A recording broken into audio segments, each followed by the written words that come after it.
샬롬. 평안하셨습니까? 감사합니다. 아주 귀한 안식일입니다. 오늘 저는 이 시대에 필요한 소리, 오늘날 이 시대에 필요한 소리는 바로 광야에 외치는 소리죠. 침례 요한의 생애를 다시 한번 살펴보면서 교훈을 얻고자 합니다. 자, 우리 마태복음 3장을 다시 한번 읽어보겠습니다. 그때에 침례 요한이 이르러 유대 광야에서 전파하여 가로되 회개하라 천국이 가까웠느니라 하였으니 저는 선지자 이사야로 말씀하신 자라 일러스되 광야에 외치는 자의 소리가 있어 가로되 너희는 주의 길을 예비하라 그의 첩경을 평탄케 하라 하였느니라. 아멘. 이 침례 요한이 독특하게 가져온 것이 하나 있는데, 제도가 있는데 그게 뭡니까? 전에는 이런 일이 없었어요. 바로 침례죠. 침례. 전에는 침례라고 하는 것이 없었습니다.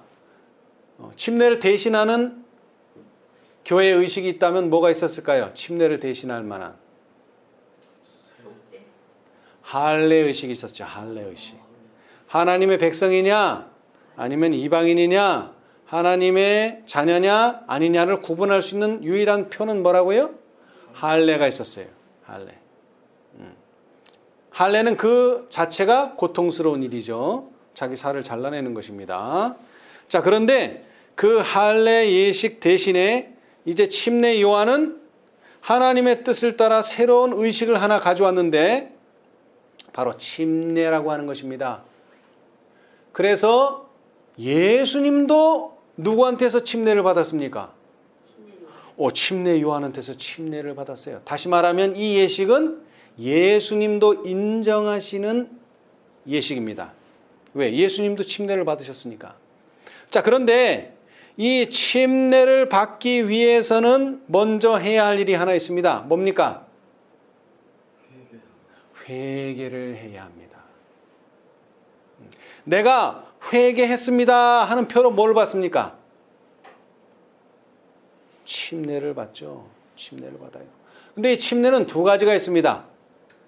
니고데모에게 말했죠. 내가 거듭나지 아니하면 하나님 나라에 들어갈 수 없다. 뭐를 하지 않으면? 거듭나지 않으면. 근데 그 거듭남을 두 가지로 얘기했죠. 무엇과 무엇으로? 물과 성령으로 거듭나지 아니하면 하나님 나라를 볼 수 없느니라, 갈 수 없느니라 라고 말씀하셨어요. 자, 그런데 침례 요한이 주는 침례는 무슨 침례입니까? 물의 침례입니다. 물의 침례. 그런데 침례 요한은 말했죠. 내 뒤에 오시는 이는 뭐라고요? 불과 성령으로 침례를 주실 것이다. 나는 그분의 신들매를 풀 수도 없다. 그래서 침례 요한이 주는 침례는 물의 침례지만 예수님이 주시는 침례는 뭐라고요? 성령의 침례입니다. 불의 침례고 성령의 침례예요. 그런데 이 두 침례는 어떤 것이 되었든지 간에 침례를 받기 전에는 뭐가 필요해요? 회개가 필요합니다. 그래서 침례 요한은 그의 첫 번째 메시지가 뭐라고요? 회개하라. 회개하라. 네.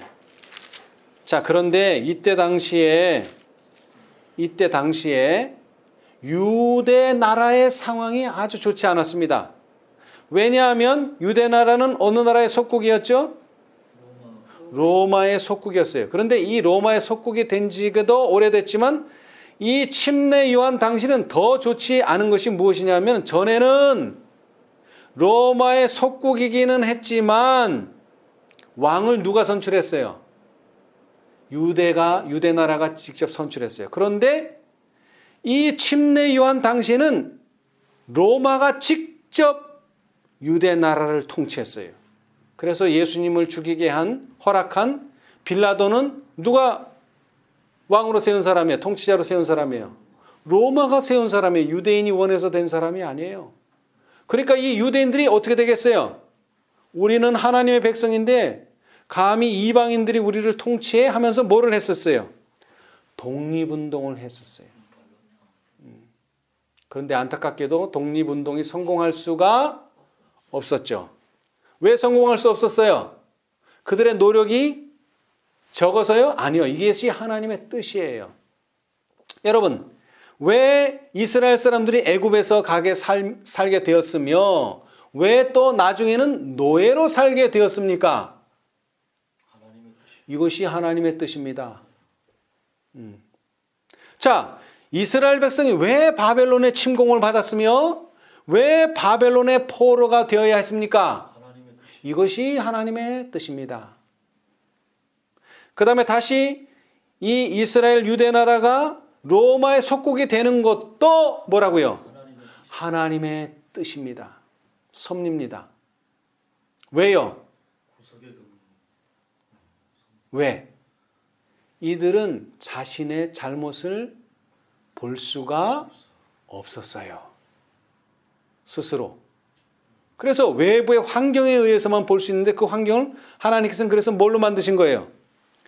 애굽의 노예로 만들고 그 다음에 바벨론의 포로로 만들고 그 다음에 로마의 속국으로 만들어서 뭐를 보게 하는 거예요? 자신들의 모습을 보게 하는 거죠. 다시 말하면 회개하도록 하는 것입니다. 만약 이들이 속국이 아니고 노예가 아니고 포로가 아니면 절대로 회개하지 않습니다. 이 사람들. 왜? 나는 잘못한 게 없다는 거죠. 보이지가 않는 거죠. 자, 다시 말하자면 이 요한이 침례를 베풀던 당시는 가장 로마의 통치를 받아서 억압된 상황이요. 불화와 분쟁이 아주 그냥 만연하던 시대예요. 자, 우리 한번 보겠습니다. 시대의 소망 104페이지.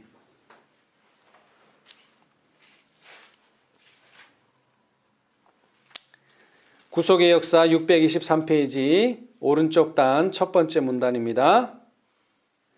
요한의 전도 사업이 시작되던 당시의 유대 나라는 혁명 직전의 흥분과 불만 상태에 있었다. 아켈라오가 왕위에서 제거되자 유대는 로마의 직접적 지배 아래 들어가 버렸다. 로마 총독들의 폭정과 강탈 그리고 이교의 상징과 풍습을 도입시키려는 그들의 단호한 노력은 반란을 일으키게 했고 그 반란은 수천 명의 이스라엘 용사들의 피를 흘린 다음에야 진압되었다. 이러한 모든 형편은 로마에 대한 유대 국민의 증오심을 더욱 강렬하게 하고 로마 제국의 권세에서 벗어나려는 갈망을 더욱 강화시켰다. 자, 그 다음 잘 들으세요. 불화와 분쟁 속에서 광야로부터 한 음성이 들려왔다. 그 음성은 깜짝 놀라게 하고 가혹하였으나 희망이 가득 찬 음성이었다. 회개하라. 천국이 가까웠느니라. 이 말은 새롭고도 이상한 능력으로 사람들을 감동시켰다. 선지자들은 그리스도의 강림을 먼 미래에 있을 사건으로 예언하였는데 침례요한은 어떻게 가르쳤어요? 천국이 가까웠다 하는 것이죠. 여기서는 그 사건이 가깝다고 선포되었다. 여러분, 자, 회개하라는 뭐 다 이해하는 거니까 그러면 천국이 가까웠다는 것은 무슨 뜻입니까? 천국이 가까웠다. 첫 번째는 예수님이 곧 오신다. 두 번째는 하나님의 나라가 가까웠다는 것이죠. 어떤 나라? 은혜의 왕국. 은혜의 왕국. 네. 자, 그래서 요한의 이상한 외양은 청중들의 마음에 옛날의 선지자들을 상기시켰다. 그의 태도와 의복은 엘리야 선지자와 비슷하였다. 그는 엘리야의 심령과 능력으로 국가적인 부패를 비난하고 널리 퍼진 죄들을 견책하였다. 자, 여러분, 이스라엘이 어떤 죄를 짓고 있습니까? 침례 요한은 언급하지 않았어요. 성경에 기록되어 있지 않습니다. 이스라엘이 무슨 죄를 졌는지. 예수님께서는 물론 낱낱이 말씀하셨지만 침례 요한은 뭐라고만 말했다고요? 회개하라고만 말했지 무슨 죄를 졌는지 소상하게 기록되어 있지는 않습니다. 그러나 그때 당시에 사람들은 다 이 국가 이스라엘이 무슨 죄를 짓고 있는지 어느 정도 깨닫고 있었어요. 그 다음에 널리 퍼져 있는 죄들. 그래서 예수님께서는 첫 번째 하신 일이 뭐죠? 성소를 정결케 하시는 일. 그의 말은 직설적이고 날카로우며 또한 확신시키는 힘이 있었다. 많은 사람들이 그가 죽은 사람 가운데서 일어난 선지자 중 한 사람일 것이라고 믿었다. 나라 전체가 뒤끌었고 많은 무리가 광야로 모여들었다. 요한은 메시아의 강림을 전파하며 백성들에게 회개하라고 외쳤다. 죄에서 정결함을 받는 상징으로서 그는 요단강 물에서 그들에게 침례를 베풀었다. 이와 같이 그는 뜻깊은 실물 교훈을 통하여 하나님의 선택된 백성이라고 주장하는 사람들이 죄로 말미암아 더러워졌다는 것과 또한 마음과 생애의 정결함이 없이는 메시아의 왕국에 참여할 수 없다고 선언하였다.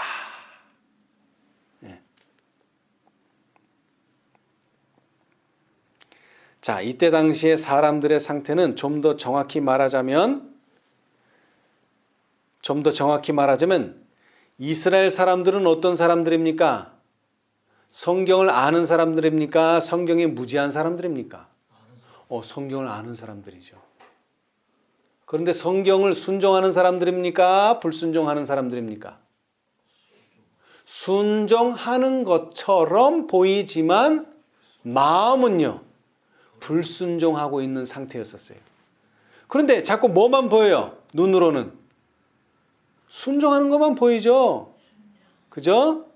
근처에 11조까지 드리는 것만 보이고 안식일에 8km를 안 걷는 것만 보이고 회당에서 예배 드리는 것만 보이고 안식일에. 그래서 유대의 백성들은 대부분, 자, 우리 103페이지 시대소망 103페이지, 구속의 역사 623페이지, 그 104라고 쓴데 위에 문단에 그는 자기 백성들이 속임을 당하고 자기 도취에 빠져 죄 중에서 잠자고 있는 것을 보았다. 그는 그들을 깨워서 더욱 거룩한 생애로 인도하기를 갈망하였다. 이스라엘 백성들이 어디에 빠져 있다고요? 자기 도취. 여러분 한번 세상을 보세요. 세상. 유대인들만큼 안식일 잘 지키는 사람 있어요? 없어요? 없어요. 유대인들만큼 잘 지키는 사람 없어요. 이방인들은 아예 안식일 지키지도 않고 안식일을 아주 철저히 지켰어요. 어떻게 철저히 지켰어요? 외모로. 마음으로는 아니고 외모로. 자, 그 다음 한 문단 내려와서 하나님께서는 죄인들에게 발림말을 하도록 당신의 기별자를 보내지 않으신다. 하나님께서는 거룩하지 못한 자들을 치명적인 안전 속에 빠뜨리려 평화의 기별을 주지 않으신다. 그는 범죄자의 양심에 무거운 짐을 두어 그 심령을 회오의 화살로 찌른다. 여러분, 하나님의 기별이 첫 번째 기별이 뭐예요? 하나님의 첫 번째 기별은 찌르는 기별입니다. 찌르는 기별이에요. 근데 그 회개하라는 기별을 받아들이는 자들에게 주는 두 번째 기별이 뭐예요? 위로하는 기별입니다, 여러분. 근데 사람들은 찔림은 받지 않고 싶고, 그죠? 뭐만 받고 싶어요? 위로만 받고 싶어요. 그러니까 둘째가 첫째가 돼버린 거예요. 그러면 어떻게 되는 거예요, 이제? 순서가 바뀌면 어떻게 돼요? 자기 도취에 빠지는 거죠. 오늘날 여러분 믿음으로 말미암는 의를 잘못 배우면 어떻게 되는지 아세요? 자기 도취에 빠져버려요. 자기 도취에. 얼마 전에 그런 일이 있었죠. 어떤 사람이 교회를 하나 만들었어요. 침례회를. 근데 그 사람들은 뭐도 안 한대요. 기도도 안 해. 성경 공부도 안 해. 그래, 왜 안 하냐고 물어보니까 나는 구원 받았대요. 구원을 받았는데 뭐하러 기도하냐는 거예요. 구원을 받았는데 뭐하러 성경을 연구하냐는 거예요. 이렇게 돼버린다고요. 한 번 구원은 영원한 구원이고. 그게 왜 그래요? 믿음으로 말미암는 의를 잘못 배우면 그렇게 돼요. 아주 뻔뻔스러운 사람으로 만들어요. 여러분, 믿음으로 말미암는 의를 정말 잘 배운 사람은 사람이 어떻게 돼버립니까? 바울처럼 돼요. 바울이 뭐라 그랬죠? 나는 죄인 중에 괴수라는 것을 보게 돼요. 겸손한 사람이 되는 게 아니라 겸손해질 수밖에 없어요. 전에는 죄가 요만하게 보였는데 예수를 믿고 예수님 가까이 가면 갈수록 자기 죄가 어떻게 보여요? 더 크게 보여요. 죄가 더 크게 보여요. 그래서 스가랴는 뭐라고 얘기했느냐 하면은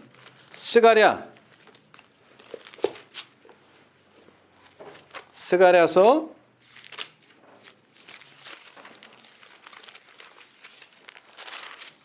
이 스가랴 예언이 참 우리가 배울 교훈들이 상당히 많이 있습니다. 스가랴 12장 12장 10절 내가 다윗의 집과 예루살렘 거민에게 은총과 간구하는 심령을 뭐 한다고요? 부어주리니.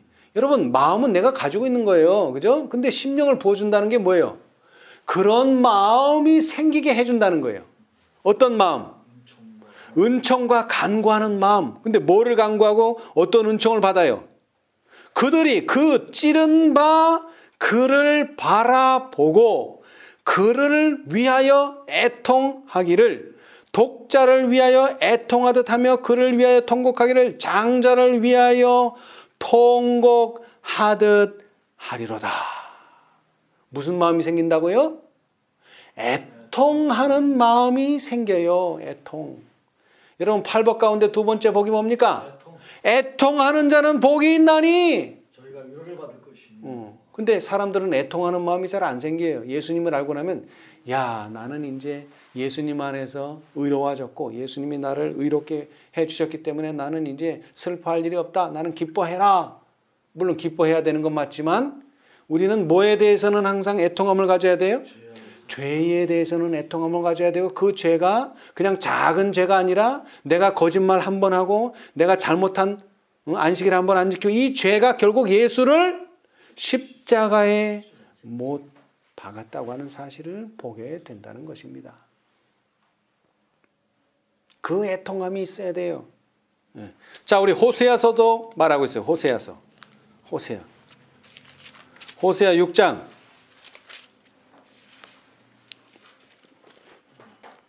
1절 오라 우리가 여호와께로 돌아가자.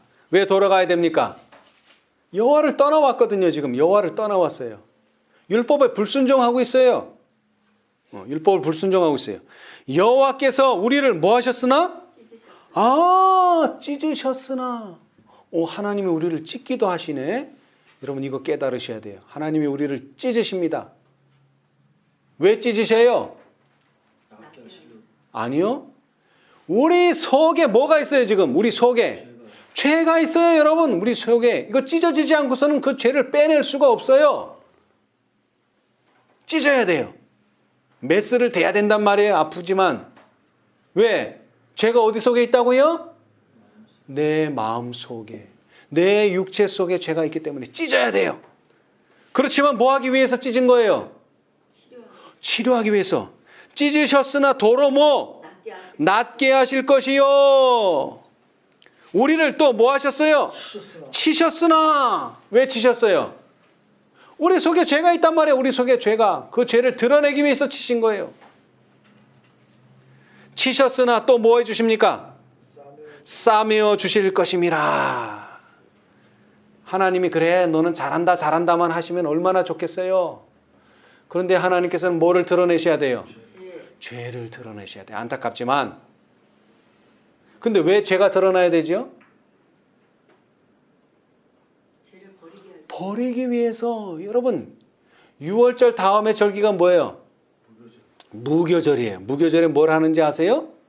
집안을 두루 돌아다니면서 뭘 찾아내야 돼요? 누룩이 있는가 봐야 돼요. 뭐의 누룩? 죄의 누룩이 있는가 살펴야 돼. 지금 우리는 대속죄일에 살고 있어요. 대속죄일에 해야 될 일이 뭐예요? 나에게 죄가 있는가 살펴야 돼요. 살펴야 돼요. 근데 여러분, 어두우면 죄가 보입니까? 어두우면 먼지가 보여요? 집안에 먼지가 보여요? 어두우면? 안 보여요. 그래서 등경 위에 두고 등경에 불을 켜고 집안을 환히 밝히면 뭐가 보여요? 드디어 이제 죄가 보이기 시작해요. 우리는 빛을 밝혀야 돼요. 죄가 무엇인지 드러내야 돼요. 그러나 감사하게도 찢으시고 낫게 하시고 치시고 싸매주시는 하나님께서 우리를 죄로부터 자유롭게 하시기 위하여 우리를 찢으시고 우리를 치신다고 하는 것입니다. 자, 2절 여호와께서 이틀 후에 우리를 살리시며 제3일에 우리를 일으키시리니 우리가 그 앞에 살리라. 그러므로 우리가 여호와를 알자. 여러분, 여호와를 아는 자는 뭐 하는 자들입니까? 회개하는 자들입니다. 여러분, 회개하는 자. 찢어진 자들이 여호와를 아는 자예요. 맞은 자들이 여호와를 아는 자예요. 맞지도 않고 찢어지지도 않은 자들은 여호와를 아직도 모릅니다. 여러분, 1844년에 왜 그렇게 신실하게 믿었던 사람들이 대실망을 맞게 됐어요? 왜 하나님께서 그들을 찢으셨어요? 왜 하나님께서 그들을 치셨어요? 그들이 믿음에 견고히 서게 하기 위해서, 그들이 하나님을 알도록 하기 위해서 그들을 치시고 그들을 찢으셨어요. 실망당하게 하신 겁니다. 왜 예수님의 제자들이 실망을 당했어요? 부활의 하나님을 만나기 위해서요. 그들의 신앙이 부흥되고 개혁되도록 하시기 위해서 하나님께서는 그들의 실망을 허락하신 것입니다. 그러므로 우리가 여호와를 알자. 힘써 여호와를 알자. 그의 나오심은 새벽빛같이 일정하니 비와 같이 땅을 적시는 늦은 비와 같이 우리에게 임하시리라 하리라. 아멘. 오늘 우리가 시련을 당하고 오늘 우리가 시험을 당하지 않으면 우리는 뭘 받을 수 없어요? 새벽빛을 맞을 수 없어요. 이사야 8장 20절에 율법과 증거의 말씀을 쫓을지니 그들의 말하는 바가 맞지 아니하면 정령 아침빛을 보지 못한다. 새벽빛을 보지 못한다. 예수님 만날 수 없습니다. 여러분, 침례 요한이 와서 한다는 말이 뭐예요? 회개하라 하는 것입니다. 회개하라. 여러분, 오늘날 우리는 어디에 들어가 살아야 합니까? 지성소에 들어가 살아야 합니다. 지성소. 죄가 용납되지 않는 곳입니다. 거기는 불이 필요 없어요. 초가 필요 없어요. 성소처럼 촛대가 필요 없어요. 왜? 하나님의 보좌에서 무슨 빛이 비쳐나옵니까? 쉐키나의 영광. 하나님의 영광의 빛이 흘러나오는 곳입니다. 여러분, 우리는 그곳으로 들어가야 합니다. 자, 그래서 침례 요한이 하는 일은 뭡니까? 그 빛, 그 하나님, 그 예수님을 만나기 전에 준비하는 일이 필요하다는 것이죠. 자, 우리 100페이지, 시대의 소망 100페이지, 구속의 역사 621페이지, 밑에서 두 번째, 왼쪽 밑에서 두 번째. 아이가 자라며 심령이 강화해지며 이스라엘에게 나타내는 날까지 빈들에 있으니라. 요한이 출생하기 전에 천사는 저가 주 앞에 큰 자가 되며 포도주나 소주를 마시지 아니하며 모태로부터 성령의 충만함을 입으리라고 말하였다. 하나님께서는 일찍이 인간에게 맡기신 사업 중 어떤 사업? 가장 위대한 사업을 하도록 사가랴의 아들을 부르셨다. 여러분, 예수님께서 침례요한을 어떻게 칭찬해 주셨어요?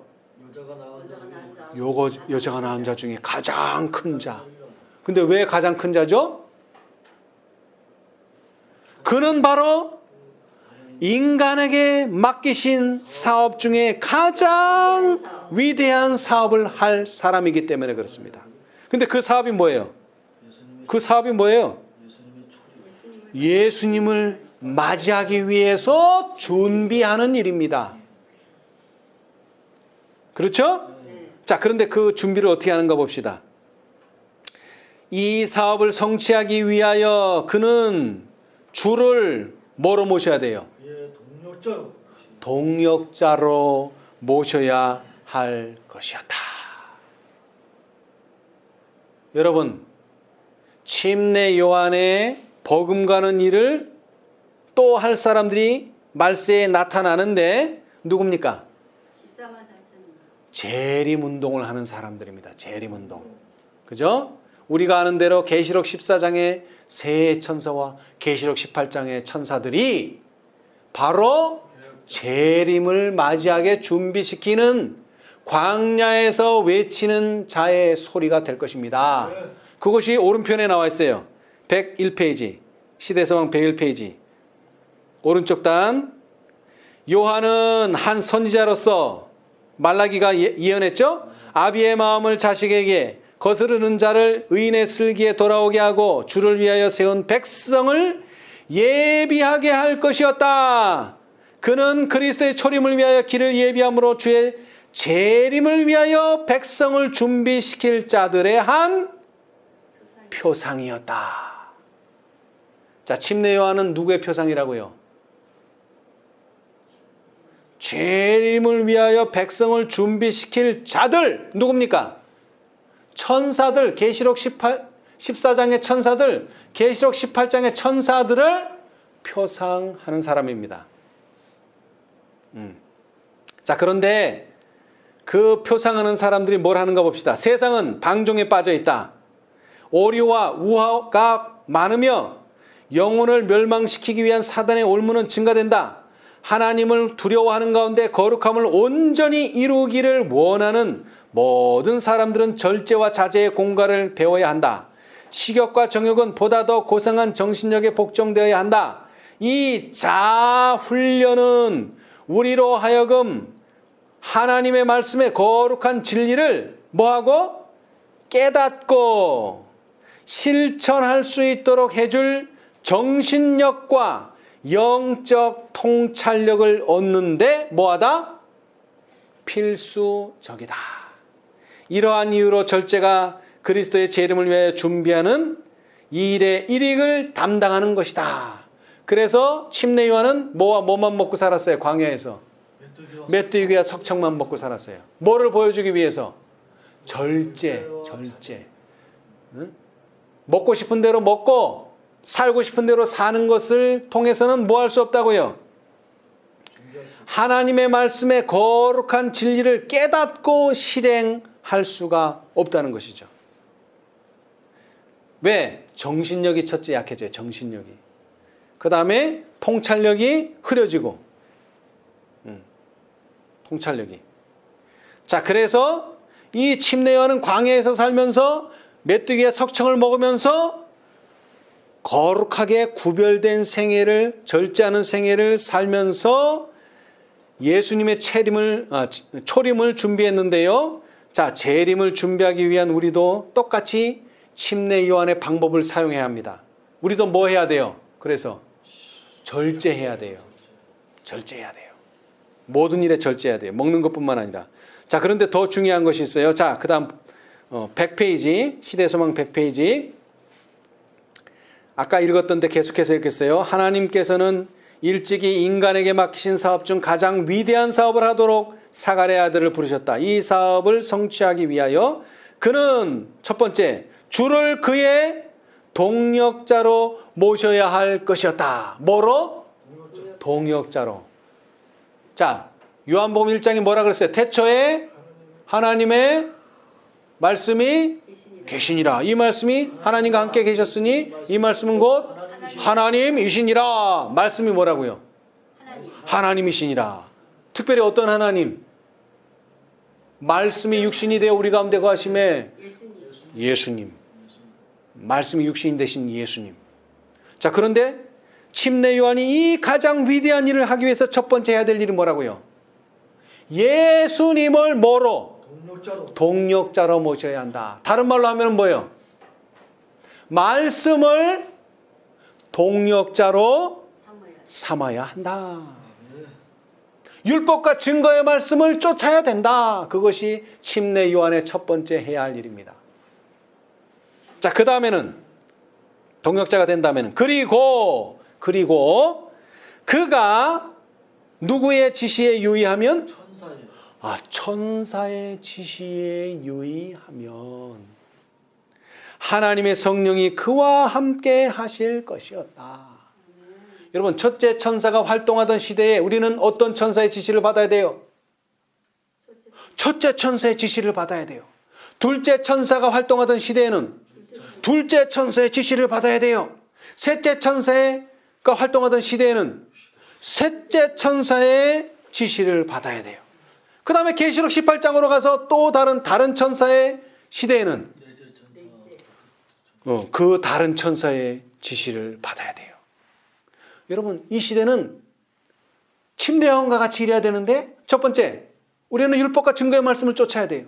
그 다음에 두 번째로는 현대 진리, 그 당시의 천사의 운동, 그 당시의 천사의 지시를 따라야만 한다는 것입니다. 그러면 어떻게 돼요? 누가 함께 해요? 하나님의 성령이 그와 함께 하실 것이었다. 자, 그 다음 요한은 여호와의 사자로서 나가 사람들에게 하나님의 빛을 가져다 줄 것이었다. 하나님의 사자가 어떻게 됩니까? 하나님의 사자가 어떻게 돼요? 첫 번째, 예수님을 동역자로 모셔야 됩니다. 말씀이신 예수님을, 율법과 증거의 말씀을 동역자로 삼아야 돼요. 우리는 절대로 그 말씀, 율법과 증거의 말씀을 벗어나서는 안 됩니다. 그 다음에 두 번째로는요, 현대 진리에 충실해야 돼요. 천사의 지시를 따라야 돼요. 그러면 어떻게 돼요? 여호와의 사자로서 사람들에게 줄 빛이 있는 거예요. 이제 하나님의 빛이. 그 다음에 두 번째, 그 다음에 그는 사람들의 사상에 새 방향을 제시해야 했다. 여러분, 우리가 첫째, 둘째, 셋째 자꾸 이렇게 순서를 나누는데 이것은 순서일 뿐이고 제일 중요한 건 뭐라고요? 그 천사의 사업에 중요한 것이 뭐라고요? 사람들의 사상에 새 방향을 제시해야 한다는 것입니다. 여러분, 새 방향이 뭡니까? 오늘날 예수님 재림 전에 새 방향이 뭐예요? 오늘날 많은 사람들이 내가 죄를 짓고 있는데 예수님께서 오시면 나를 어떻게 해주신다는 거예요? 거룩하게 해주신다는 거죠. 내가 죄를 짓고 있는데, 여러분, 그게 아닙니다. 대속죄를 날 해야 될 일이 뭐예요? 죄를 끝내야 돼요. 죄와 상관없이 바라는 자들을 예수님께서는 데려가시지, 죄와 상관이 있고 죄에 얽매여 있고 죄의 노예가 된 사람들을 구원하시기 위해서 오시는 것이 아닙니다, 여러분. 여러분, 예수님께서는 이스라엘 백성들을 애굽에서 구원해 내시는 것입니다. 그런데 이스라엘 백성들이 애굽에서 나오지 않으면요, 구원하실 수가 없어요. 이스라엘 백성들은 애굽에서 나오는 게 목적이 아니에요. 어디로 들어가는 것이 목적이죠? 가나안에 들어가는 게 목적이에요. 그런데 가나안에 들어가기 위해서는 어디서 나와야 돼요? 애굽에서 나와야 돼요. 죄를 짓고 있으면서도 하늘에 갈 수 있다? 그럴 수는 없습니다. 그것이 바로 와그너 존스가 가르친 기별이에요. 우리는 죄 짓지 않는 생애를 살아야 된다. 자, 그렇게 하려면 어떻게 해야 돼요? 새로운 사상을 가져야 돼요. 어떤 사상? 자, 계시록 14장으로 가겠습니다. 여러분, 그래서 14만 4천인이 아주 중요한 거예요. 여러분, 우리는 14만 4천인이 될 수도 있다를 가르치지 않습니다. 우리는 뭐가 되어야 한다? 14만 4천인이 되어야 한다는 것입니다. 우리는 그걸 가르칩니다. 될 수도 있다를 가르치는 게 아닙니다. 우리는 되어야 한다는 걸 가르쳐요. 자, 4절. 이 사람들은 여자로 더럽히지 아니하고, 우리가 어떻게 이 세상에 살면서 더럽혀지지 않고 살아? 정절이 있는 자라, 우리가 어떻게 정절이 있게 살아? 어린 양이 어디로 인도하시든지 따라가는 자며, 우리가 어떻게 따라가? 사람 가운데 구속함을 받아 처음 익은 열매로 하나님과 어린 양께 속한 자들이니, 이게 돼야 된다는 것입니다. 이게 돼야 된다는 것이에요. 더 나아가서 뭐라 그랬느냐? 그 입에 거짓말이 없고 흠이 없는 자들이더라. 여러분, 예수님이 흠이 있으면 속죄 제물이 될 수 있습니까? 없습니까? 예수님은 결점이 있어서는 안 됩니다. 예수님은 잘못을 하시면 안 돼요. 예수님은 죄를 지으셨어도 안 돼요. 예수님은 실수를 하셔도 안 돼요. 근데 그게 예수님만 그렇게 돼야 되는 거예요? 우리도 그렇게 돼야 된다는 것을 뭐로? 사상으로 받아들여야 된다는 거예요. 사상으로, 생각으로. 지금 우리가 그렇다는 게 아닙니다. 오해하시면 안 돼요. 지금 내가 점이 없고 흠이 없다는 게 아니에요. 근데 우리가 가야 될 목적지는 어디라는 거죠? 예수님과 같아져야 된다고 하는 것을 항상 잊어버리면 안 된다는 것입니다. 그런데 유대인들은 어떻게 돼버렸어요? 로마의 속국이 되고, 그 다음에 죄 짓는 생애를 살고 마음이 부패되니까 우리가 이렇게 어떻게 구원을 얻느냐? 메시아가 와서 우리를 이 로마로부터 자유롭게 해주고, 그런 것은 원했지만 자기 마음을 정결케 하는 것은 믿지 않았어요. 그리고 그런 것까지를 생각하지 않았어요. 근데 침례 요한이 오더니 뭐라 그래요? 너희는 온전하게 살아라. 죄 없는 생애를 살아라. 여러분, 회개하라는 말을 쉽게 이렇게 할 수 있어요. 죄 없는 생애를 살아라. 그럼 회개 안 할 사람이 있어요? 없어요? 다 회개해야 됩니다, 여러분. 이것이 바로 오늘날 우리가 외쳐야 될 셋째 천사의 큰 외침이요, 이것이 바로 지성소의 기별입니다.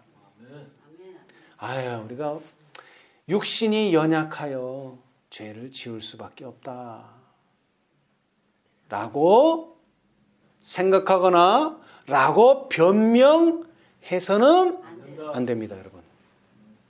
아프지만 하나님께서는 찢으셔야 합니다. 아프지만 하나님께서는 우리를 치십니다. 죄 없는 생애를 살아라. 하늘에 계신 너희 아버지 온전하신 것 같이 너희도 온전하라. 아멘. 여러분, 이 기별을 외쳤던 이 침례 요한의 아버지가 누굽니까? 사가랴죠. 근데 이 사가랴가 믿음이 좋은 사람이에요? 믿음이 없는 사람이에요? 믿음이 좋은 사람입니다, 여러분. 여호와 앞에 의인이라 그랬어요, 사가랴가. 그러니까 그 집에 침례 요한이 태어난 거 아니에요? 그런데 이 침례 요한이 태어난 그 사가랴가 믿음이 예수님이 원하는 만큼의 믿음이 있는 사람입니까? 믿음이 없는 사람입니까? 믿음이 부족한 사람이었습니다. 자, 우리 봅시다. 98페이지 시대의 소망, 구속의 역사 620페이지 왼쪽 단 맨 밑에, 사가랴는 아브라함이 약속하신 분께서 미쁘시다는 것을 믿었기 때문에 그의 노년에 어떻게 한 아들이 주어졌는지를 잘 알고 있었다. 알기는 잘 알았어요. 그죠? 그런데 실제로 그런 일이 자기 앞에 닥치니까 어떻게 됐어요? 그러나 이 연로한 제사장은 아주 잠시 인간의 뭐에? 연약성에 무엇을? 생각을 돌렸다. 여러분, 우리 믿음이라는 게 아주 간단한 겁니다. 뭐를 돌이키는 거예요? 생각을 돌이키는 거예요. 행동을 돌이키는 게 아닙니다. 생각을 돌이키는 거예요. 그러면 어떻게 돼요? 회개를 하게 되는 거죠. 그럼 회개를 하면 뭐가 나타나죠? 회개에 합당한 열매가 맺히는 거예요. 근데 회개도 하지 않았는데 무슨 열매가 맺혀요? 자, 그럼 회개는 어디서부터 시작해요? 생각. 어떤 생각? 나를 보지 말라는 거예요. 사가랴가 왜 의심했어요? 나를 보니까 내가 나이 많다 이거예요. 엘리사벳도 나이 많고 그런데 어떻게 아들을 낳아? 아들이 아니라 딸도 못 낳죠. 아예 아기를 못 낳죠. 거기에 잠시 자기 생각이 가버린 거예요. 근데 뭐는 알아? 아브라함이 100세 돼서 아들 낳았다는 거 알아. 지식적으로는. 근데 뭐를 안 했어요? 그 믿음을 가지지는 못했다는 것을 그제서야 깨닫게 된 거예요. 사가랴도, 그 의인도. 그는 하나님께서 약속하신 것을 이루실 수 있는 능력을 갖고 계시다는 것을 뭐 해버렸어요? 잊어버렸어요. 여러분, 우리도 뭐를 잊어버릴 때가 많아요. 내 능력으로 완전해지는 게 아니에요. 내 능력으로는 안 되죠. 뭐로?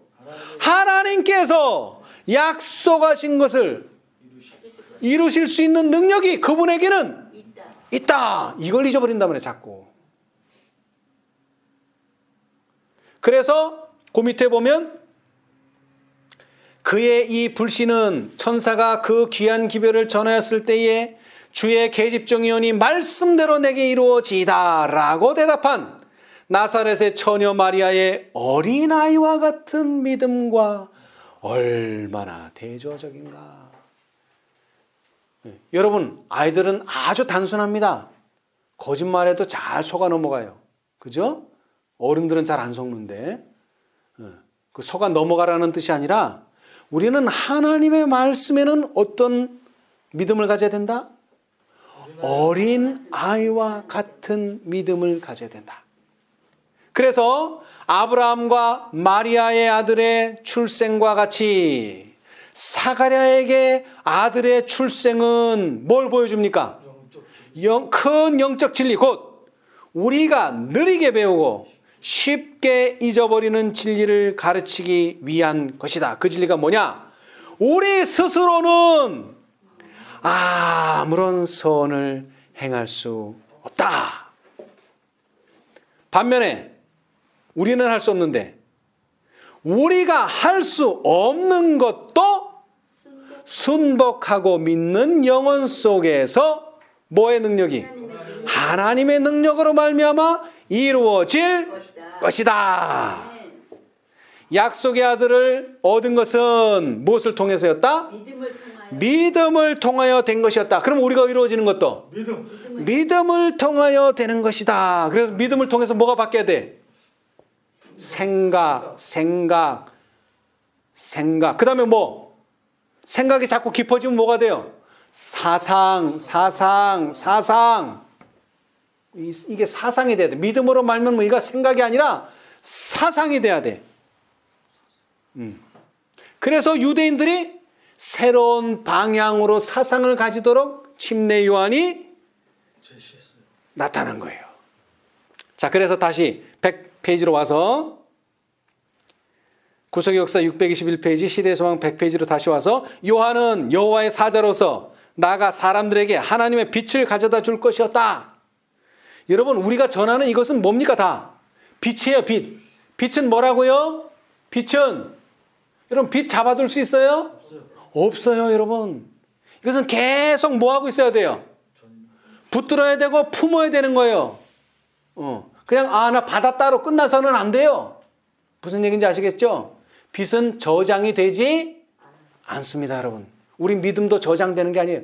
나 10년 믿었어, 나 20년 믿었어. 그거 소용없습니다. 저장 안 돼요. 우리는 매일 뭐 해야 돼요?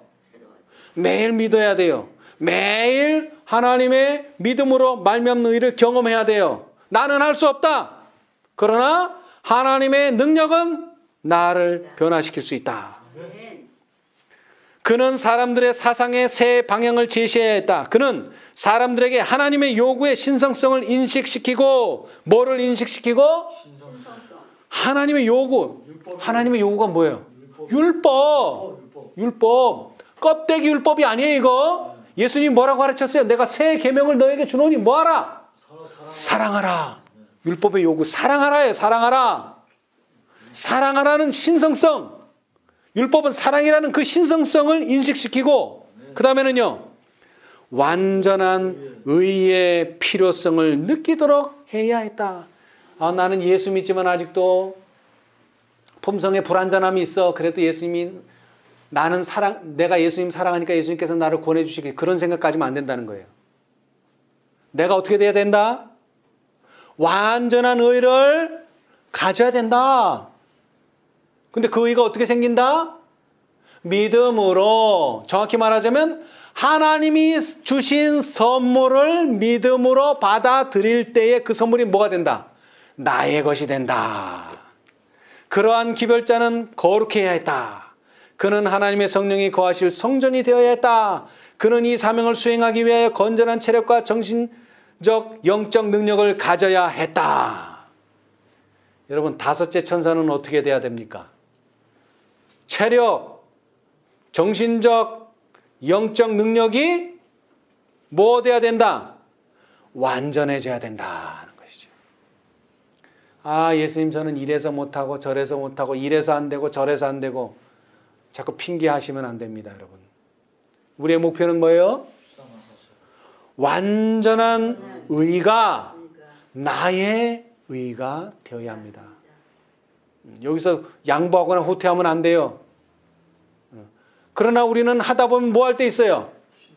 실수하고 또 넘어질 때가 있어요. 그럼 또 어떻게 해야 돼요? 일어나야죠. 어떻게 일어나야 돼요? 어떻게 일어나야 돼요? 그는 하나님께서 약속하신 것을 이루실 수 있는 능력을 가지고 계시다는 것을 잊어버렸는데 우리는 그것을 잊어버리지 않아야 된다는 거죠. 자, 히브리서 4장.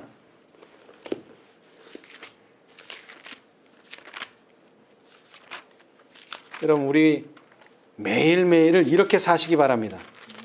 믿음으로. 히브리서 4장이 아니고